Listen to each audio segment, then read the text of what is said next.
तर पहा, to find volume आपण काय करत आहोत, कशासाठी हे डिस्कस करत आहोत पहा इथे.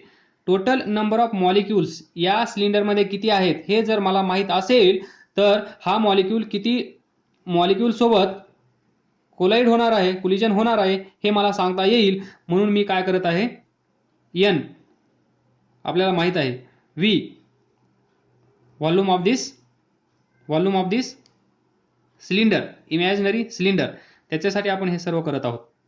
तर पहा, म्हणजे आपल्याला हे डिस्टन्स भेटलं आहे, दिस डिस्टन्स. याचा डायमीटर माहित आहे, या रेड कलर इमॅजिनरी सिलेंडरचा डायमीटर किती आहे, दिस 2d. रेडियस किती असेल मग, दिस रेडियस किती असेल, d. तर व्हॉल्यूम ऑफ सिलेंडर सर्वांनाच माहित असेल, volume of cylinder V is equal to pi r square into height. Pi r square, r म्हणजे काय, या सिलेंडरची रेडियस किती आहे, टोटल डिस्टन्स हे 2d आहे, तर रेडियस काय असेल, d. तर पाय d square into height, height म्हणजे हे डिस्टन्स आपण फाइंड केलं आहे, equation number 1, v delta t हे डिस्टन्स. हा गॅस मॉलिक्यूल इथून इथे गेला म्हणजे एवढं डिस्टन्स ट्रॅव्हल केलं, म्हणजे त्याची हाईट लेंथ किती असेल, x म्हणजे v डेल्टा t. आपल्याला भेटला आहे व्हॉल्यूम पाय d square into v delta t. तर याला स्टार द्या. तर नंबर ऑफ मॉलिक्युल्स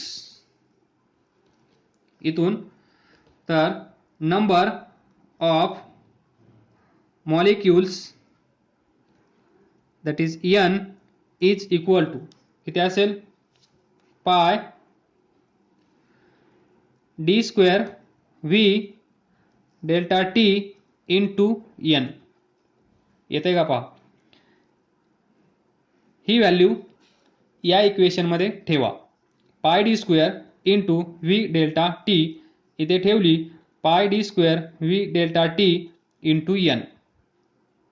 एवढं व्हॉल्यूम आहे त्याचं, आणि number of molecules per unit volume n आहे. एक युनिट व्हॉल्यूमसाठी एवढे मॉलिक्युल्स, तर एवढ्या व्हॉल्यूमसाठी किती, तर काय करतो आपण, मल्टिप्लाय करतो. येते ना लक्षात, युनिट व्हॉल्यूमसाठी एवढे, तर टोटल व्हॉल्यूमसाठी त्या टोटल व्हॉल्यूमनी मल्टिप्लाय करा. पहा, 1 मीटर क्यूबसाठी जर n असतील, 2 मीटर क्यूबसाठी किती असतील, 2n, 3 मीटर क्यूबसाठी किती असतील, 3n, 1 2 3, तर n किंवा v मीटर क्यूबसाठी किती असतील, v इंटू n. तेच इथं लिहिलं आहे आपण, v इंटू n. एकासाठी एवढं, 2 साठी एवढं, 3 साठी एवढं, तर v साठी एवढं, v इंटू n. तोच फॉर्म्युला इथे आहे, v इंटू n. व्हॉल्यूम आपण फाइंड केलं, व्हॉल्यूम तर अर्ध्या लोकांना माहीतच असेल, त्या व्हॉल्यूमची व्हॅल्यू, ते एक्सप्रेशन आपण या इक्वेशनमध्ये ठेवलं आणि आपल्याला भेटलं नंबर ऑफ मॉलिक्युल्स या सिलेंडरमध्ये असणारे. म्हणजेच एवढ्या मॉलिक्यूल सोबत त्याला लढायचं आहे. म्हणजेच number of molecules that is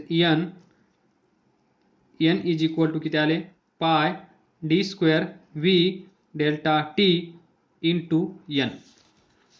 पाय d square v delta t into n, equation number 2. आणि यालाच आपण म्हणतो नंबर ऑफ मॉलिक्युल्स, लिहिला आहे इथं, is equal to number of collisions. एवढे मॉलिक्युल्स असतील तर एवढे कोलिजन होत असतील असं अज्यूम करायला आपलं काही जाणार नाही. नंबर ऑफ मॉलिक्युल्स n, यांची व्हॅल्यू एवढी, त्याला आपण म्हणतो नंबर ऑफ मॉलिक्युल्स. एवढे मॉलिक्युल्स त्या सिलेंडरमध्ये असतील, किती आहेत molecules, pi D square V delta T into N. आणि हा मॉलिक्यूल इथून निघाला या स्पीडने. ज्यावेळेस तो इथे येईल त्यावेळेस एक्स डिस्टन्स ट्रॅव्हल केलेला असेल, डेल्टा टी टाईम लागलेला असेल, त्यावेळेस एवढे मॉलिक्यूल्स त्याला भेटलेले असतील, म्हणजे एवढ्या वेळेस त्यानं कोलिजन केलेलं असेल. म्हणूनच आपण इथे लिहू शकतो number of molecules is equal to number of collisions. एवढे कोलिजन्स झाले आहेत हे आपल्याला भेटलं आहे. Next, rate of collision.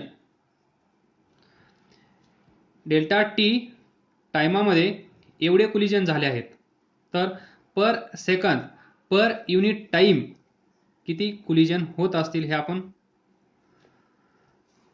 Find करू शकतो. तर पहा डेल्टा टी, तर या इक्वेशनला दोन्ही साईडला डेल्टा टी नी डिवाइड करा. So divide by delta T to equation number 2.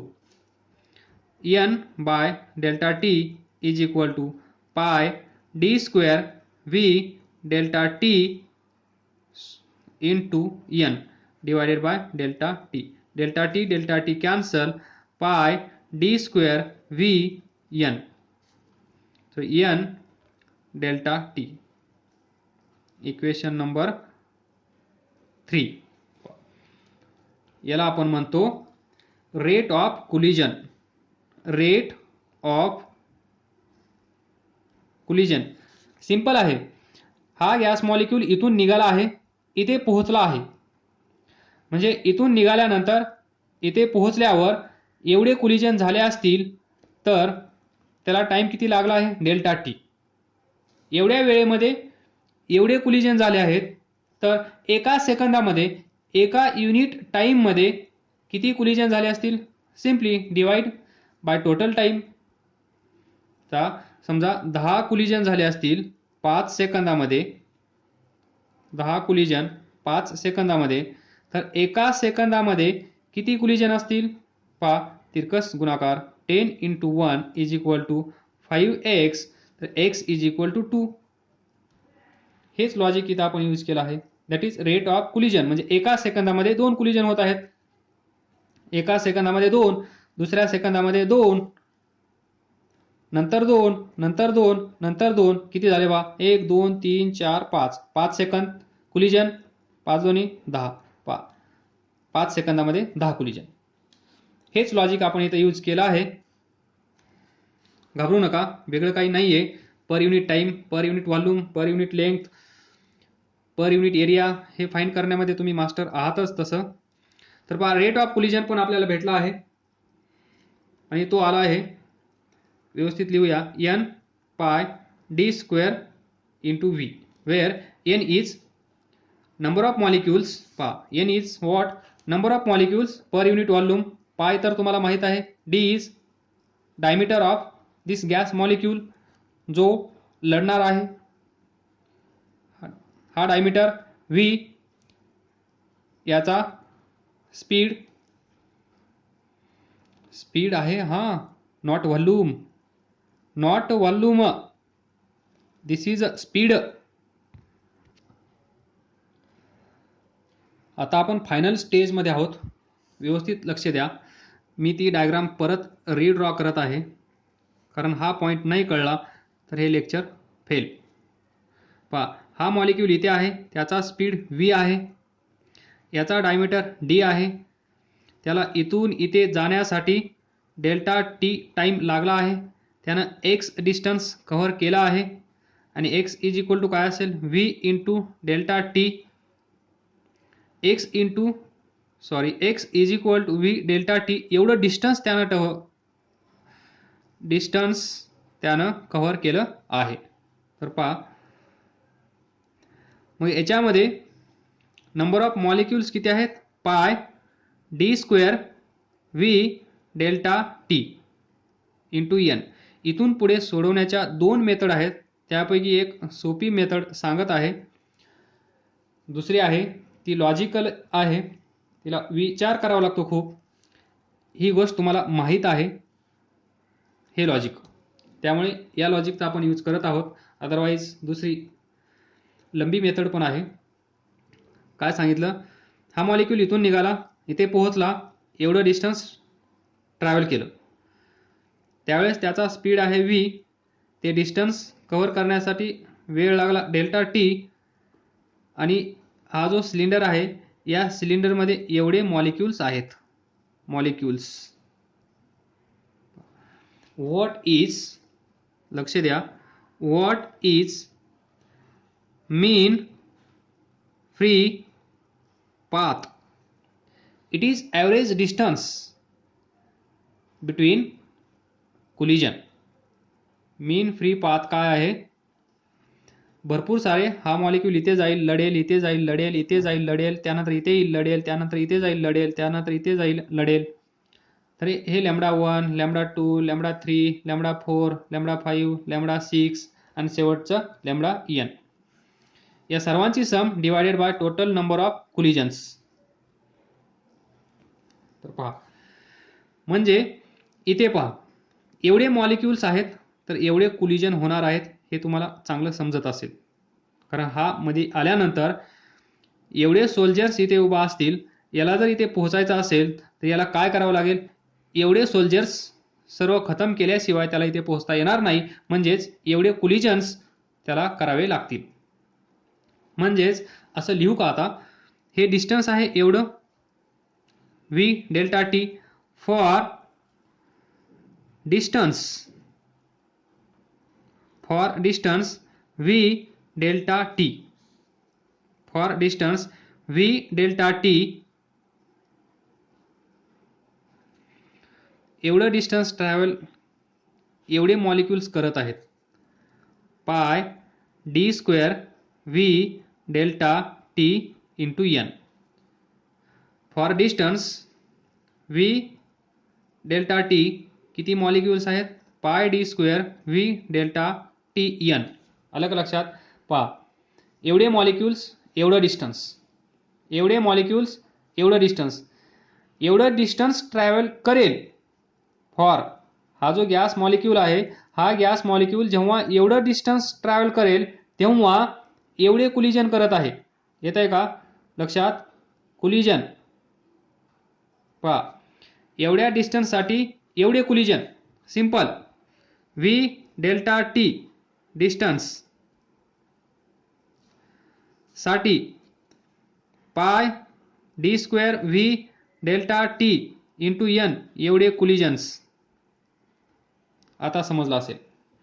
ज्यावेळेस तो गॅस मॉलिक्यूल इथून निघाला आहे, इथे पोहोचला आहे, त्यावेळेस त्यानं एवढं डिस्टन्स ट्रॅव्हल केलं आहे. एवढं डिस्टन्स ट्रॅव्हल केलं असेल तर त्यावेळेस त्यानं एवढे मॉलिक्यूल्स त्याला भेटले असतील, म्हणजे एवढे कोलिजन झाले असतील. तर त्याला मी असं लिहू शकतो का, for distance v delta T these many collisions, v delta T distance साठी, v डेल्टा टी डिस्टन्स, हे डिस्टन्सच आहे ना, v delta T speed into time x, दिस डिस्टन्स, एवढे डिस्टन्स कव्हर केले तर एवढे कोलिजन झाले, कारण एवढे मॉलिक्यूल्स तिथे अवेलेबल आहेत. Pi D square v delta T n. Now see next, for 1 metre distance किंवा युनिट डिस्टन्स, एवढ्या डिस्टन्ससाठी एवढे कोलिजन. तर युनिट डिस्टन्ससाठी किती कोलिजन आपण काय कन्सिडर करूया, y, एवढे कोलिजन. येईल सोडवता, तिरकस गुणाकार हा आणि हा दोघांना इक्वेट करायचं. y into v into delta T is equal to this, unit म्हणजे 1 into this pi D square v delta T n. खतम. एवढ्या डिस्टन्ससाठी एवढे कोलिजन, युनिट डिस्टन्ससाठी y कोलिजन. तर y ची व्हॅल्यू आपल्याला फाइंड करायची आहे. v डेल्टा टी, तर y is equal to pi D square n. Next, किती आलं? वाय म्हणजे काय? कोलिजन. तर हे कोलिजन म्हणजे युनिट डिस्टन्समध्ये छोटासा सिलेंडर, युनिट डिस्टन्स म्हणजे एवढं डिस्टन्स, नंतर हे युनिट, नंतर हे युनिट, नंतर हे युनिट, छोटे छोटे पार्ट्स, दॅट इज युनिट. तर युनिट डिस्टन्समध्ये एवढे collisions, y is equal to collisions. तर पहा y is equal to pi D square n collisions. याला असं लिहा, हे कशासाठी आहे? For unit distance. तर एक कोलिजनसाठी किती डिस्टन्स असेल? तर पहा काय करावं लागेल.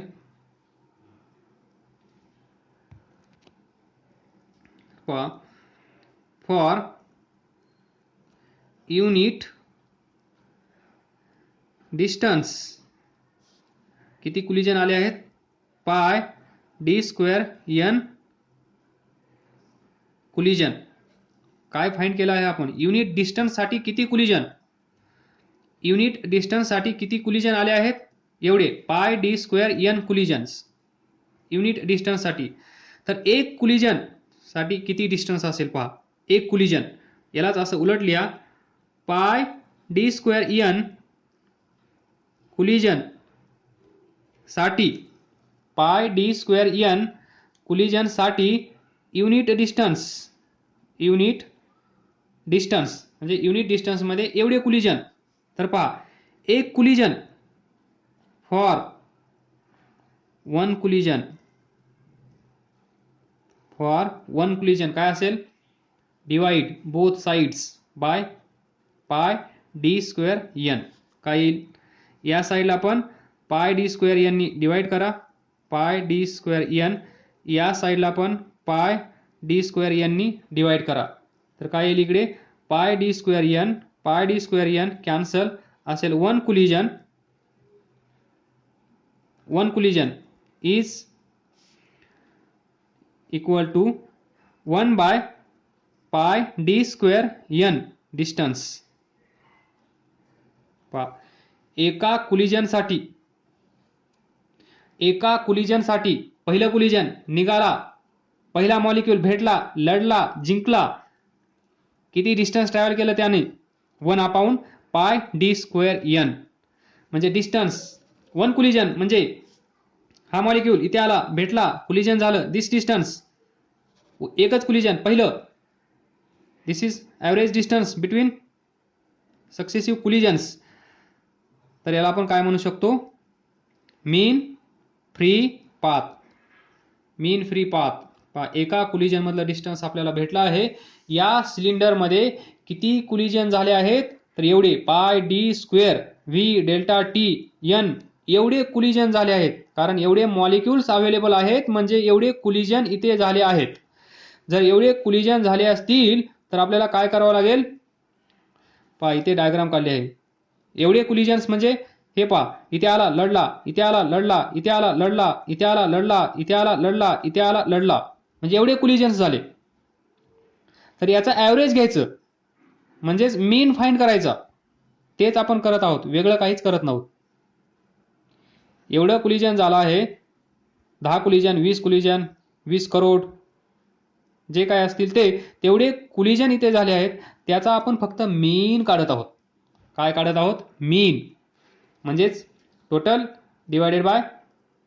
Distance divided by total collisions. तेच आपण इथे केलं आहे. पहा डिस्टन्स आला आहे, कोलिजन आला आहे. मग एक कोलिजन मधलं डिस्टन्स, एका कोलिजन मधलं डिस्टन्स म्हणजेच मीन. एका कोलिजन मधलं डिस्टन्स म्हणजेच मीन, आणि हीच असेल आपली मीन फ्री पाथ. काय असेल? इथेच लिहितो, लवकर लक्षात येईल. One collision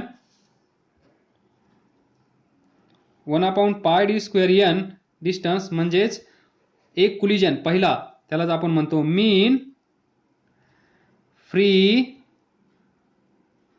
path is equal to 1 upon pi d square n, this,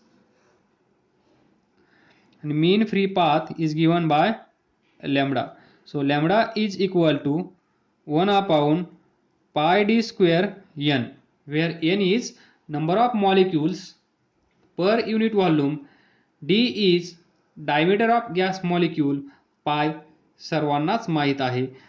याचे भरपूर सारे फॉर्म्स तयार करता येतील. हे आपण ॲक्च्युअल लेक्चर सुरू झाल्यानंतर तिथे डिस्कस करूया.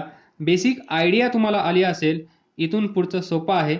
फक्त P V is equal to N R T. पहा इथे एन आहे, एनची value P V by R T इथे ठेवलं की झालं.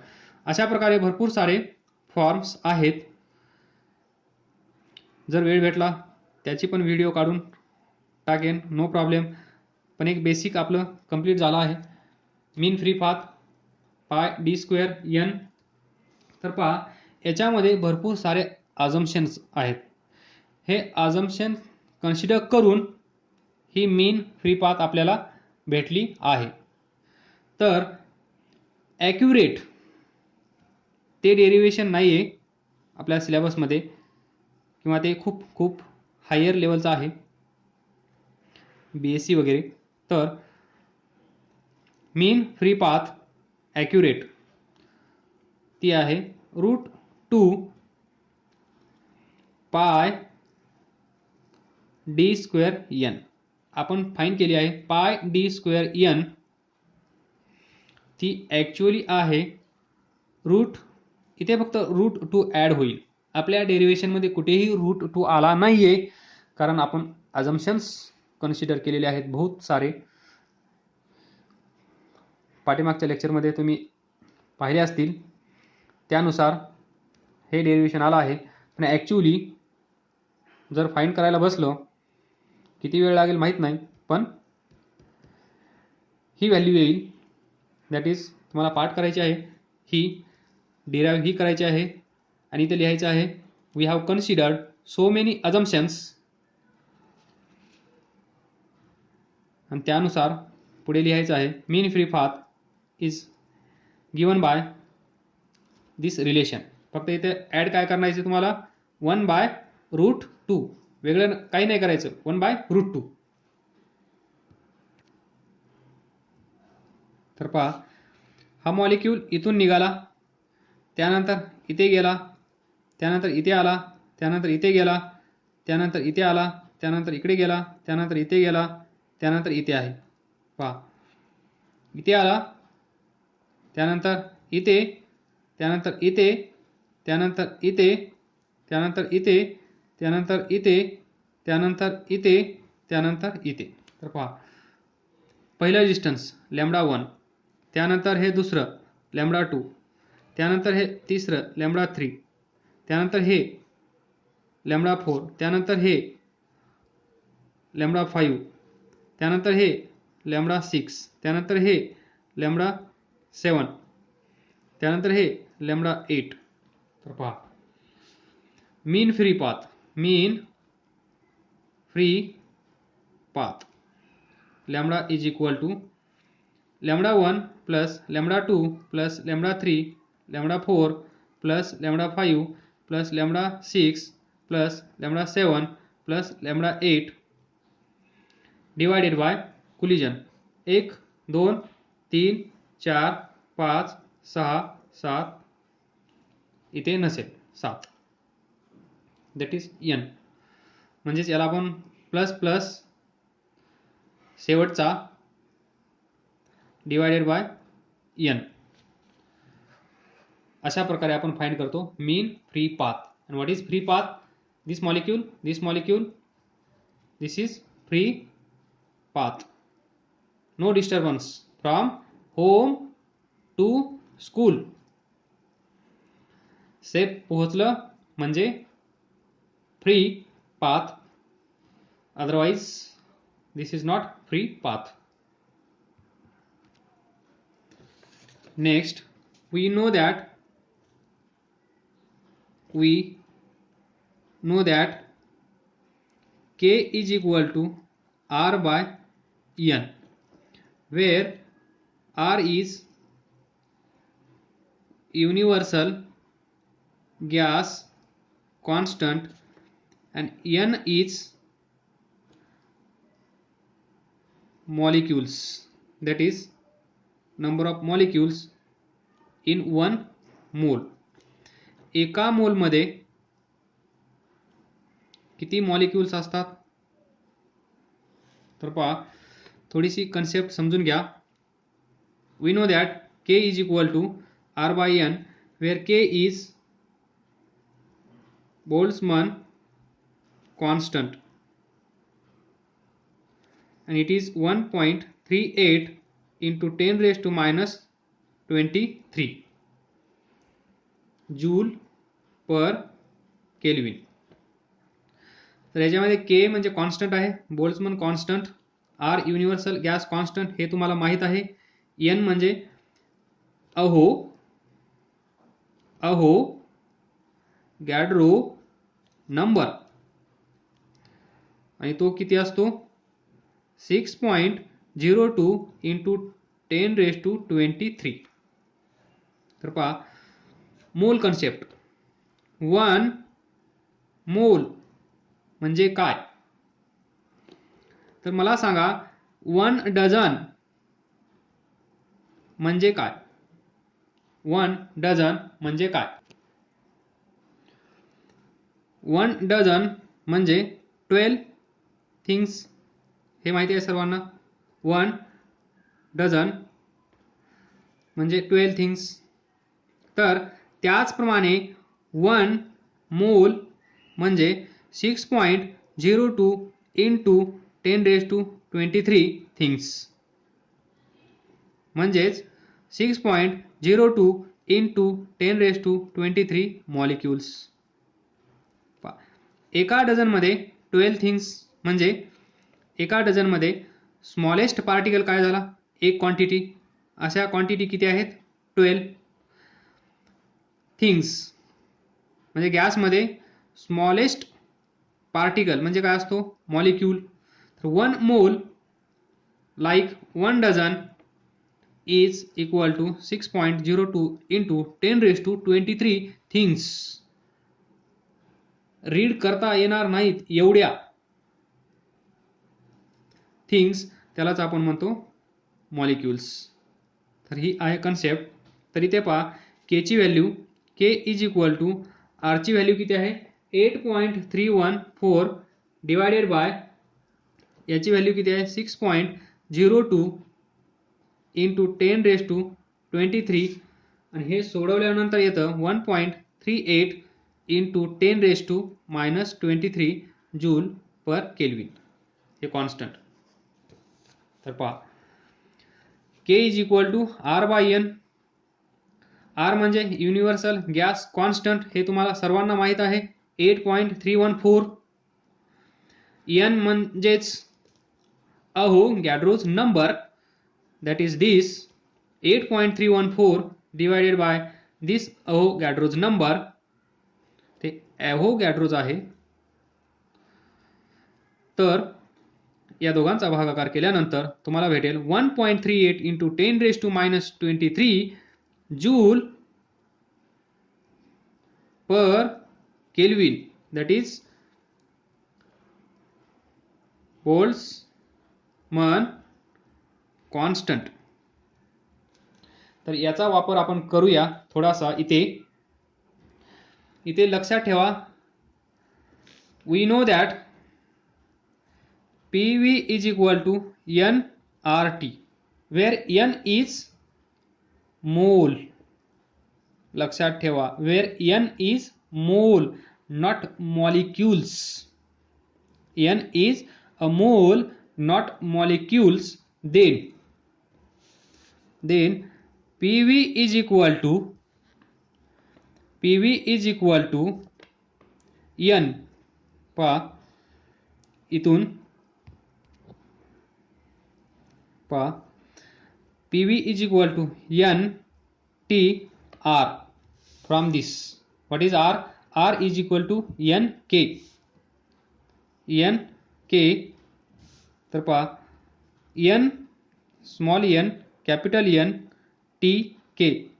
तर पहा एन म्हणजे मोल्स, त्याला मल्टिप्लाय केलं या नंबरनी तर आपल्याला काय भेटेल, किंवा असंच ठेवा पी व्ही. एन म्हणजे काय आहे इथे molecules, that is Avogadro's number. तर इथून व्ही बाय आपल्याला पाहिजे इथून N by V number of molecules per unit volume. कारण इथे काय आहे नंबर ऑफ मॉलिक्युल्स आहेत, म्हणून आपल्याला हे गॅस इक्वेशन नंबर ऑफ मॉलिक्युल्समध्ये कन्वर्ट करायचं आहे, म्हणून आपण बोल्ट्झमन कॉन्स्टंट यूज करत आहोत. N by V number of molecules. पहा इथे एन म्हणजे काय मॉलिक्युल्स, म्हणजे N molecules per unit volume काय येईल, हा व्ही इकडे जाईल, तर इज इक्वल टू काय असेल पी बाय टी के. तर पहा आणि हे काय number of molecules per unit volume that is an. इथला जो छोटा एन आपण कन्सिडर केला आहे त्याचा अर्थ काय आहे CL small N number of molecules per unit volume. इथे भेटला आहे आपल्याला number of molecules per unit volume म्हणजेच N is equal to P by K T. तर मीन फ्री पाथ काय आली आहे आपली 1 by √2 pi D square N.